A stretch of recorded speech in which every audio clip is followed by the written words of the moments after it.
বাকি সবাই দোষী। সেই তৃতীয় পুরুষ থেকে নিয়ে আমার কাছে এলো।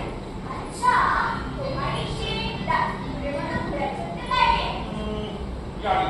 তবে তুমি দেখেছো দাদা মশাই? সারাদিন যেহেতু আমি তার দেখা পেলাম না। না না না, তার গল্প আমি শুনবো না। যার কোনো নাম নেই, তাকে খুঁজেও পাওয়া যায় না, তার গল্প আমি শুনবো না। তুমি বড় অন্য গল্প বলো। ঠিক, গল্পটাই তো শেষ হয়নি, ওটাই বলো। তাহলে শোনো, তখন রাক্ষসটা করেছে কি, ঘুমোতে ঘুমোতে হাম মাম খাম পক্ষীরাগের বন্ধ পাও বলে গুলগুল করে থাকতে পড়ে গেছে।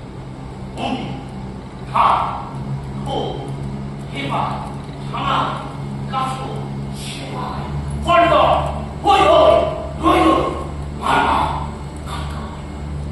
এমন সময় হঠাৎ রাজা অবস্থায় বলে উঠল, বেশ ভালো কথা, পক্ষীরাগ যদি হবে তবে ন্যায় নেই কেন? অমনি শব্দ